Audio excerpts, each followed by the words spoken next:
السلام عليكم ورحمة الله وبركاته. ازيكم عاملين ايه؟ وحشتوني قوي قوي. صلوا على النبي قبل اي حاجة.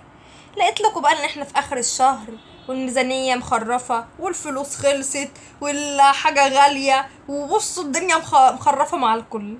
قلت بقى نعمل لكم اكلة حلوة كده مغذية وبسيطة ومش مكلفة عشان احنا في اخر الشهر.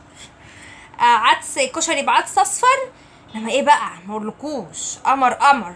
تعالوا بقى نشوف تكته. قبل ما نبدأ صلوا على النبي. هنا بقى ماما حطيت في حلة شوية زيت وفيهم شوية شعرية، وهنا برضو في حلة تانية شوية زيت وحطيت عليهم بصلاية، وقعدت بقى تقلب في ده وتقلب في ده. قلب هنا وقلب هنا. قلب هنا. البصلاية ما تاخدش لون، يا دوبك تشم النار بس. بعدين هنطشها بالمية. لو ما عملتش تش معاكوا يبقى الأكلة باظت.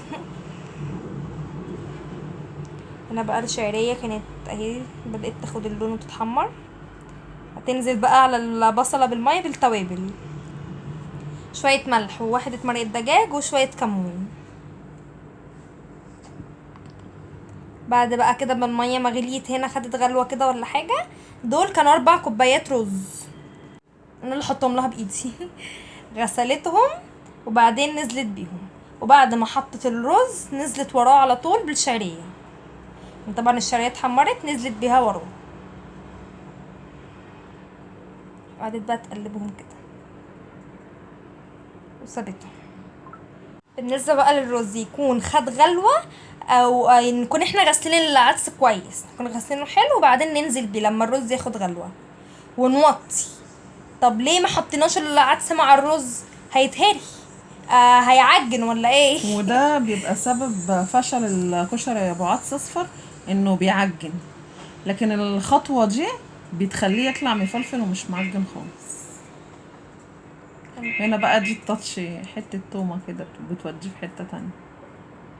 نقلبه بقى ونوطي عليه وهنسيبه بقى مع نفسه. هنا بقى بعد ما اتعمل بصوا جميل ومفلفل ازاي. وممكن ما تحطوش شعرية، في ناس بتعمله من غير شعرية، بس بالطريقة دي جميل. طالع مفلفل ومش معجن اهو. هو لونه كان اصفر يا جماعة، مش عارفة طالع في الكاميرا لونه عامل كده ليه. خش بقى على الصلصة بتاعته. هنحط شوية زيت وهننزل بالتومة، نقعد نقلبها بقى وقلبي قلبي قلبي. اهي التومة نحطها معلقة توم كده يعني ولا حاجة. هنقعد نقلبها بقى. الأكل ده برعاية ماما.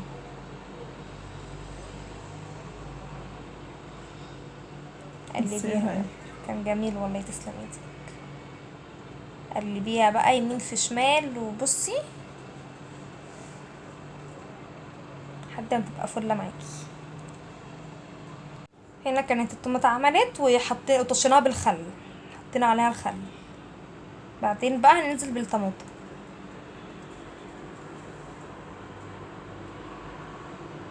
هنحط على الطماطم بقى التوابل بتاعتها. توابلها ملح وكمون. نحط شويه ملح وشويه كمون كده ونقلب بقى. القطة متفرزة. دي اللي احنا مفرزينها. نقلب بقى ونسيبها. نخش بقى على البيض المدحرج. سلقناه، البيض سلقناه عادي وهندحرجه بقى في زبدة سمنة بلدي. كان طعمه خطير قوي بجد، كان طعمه حلو قوي. حطيت السمنة في الطاسة، اول ما ساخت نزلت بالبيض.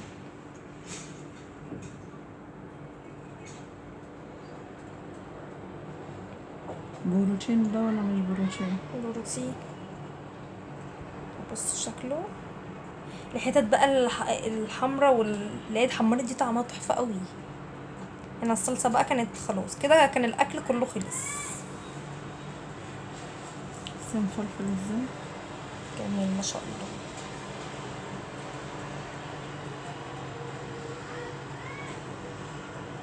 اتفرجوا بقى في الطبق.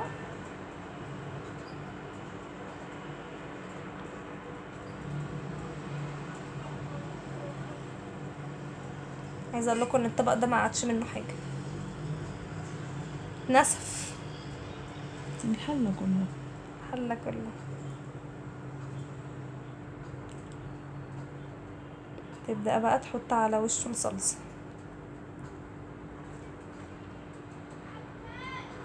بصوا بصوا الجمال والقمر ما شاء الله.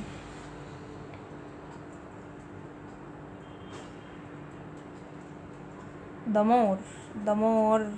ده الخيار المخلل اللي احنا عملناه مع بعض. كده بقى الفيديو خلص، متنسوش تعملوا لايك واشتراك في القناه وتفعلوا زر الجرس عشان يوصلكوا كل جديد.